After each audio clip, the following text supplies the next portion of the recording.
तुम्ही बघताय किती संघर्ष सर्वसामान्य लोकांना करायला लागतं. आम्ही तर करणं, आमची ड्युटी आहे करणं. सर्वसामान्य महिलांना तुम्ही 2 वाजल्यापासून बघताय किती संघर्ष करावा लागला.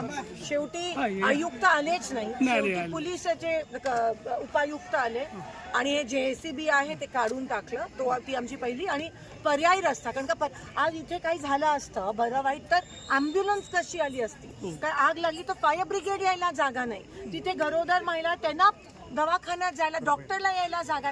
म्हणजे तुम्ही विचार करा, ह्याचा काही विचार न करता प्रशासनाने एवढा हा ढासळ कारभार आणि सगळे वरपासून खालपर्यंत मॅनेज आहेत.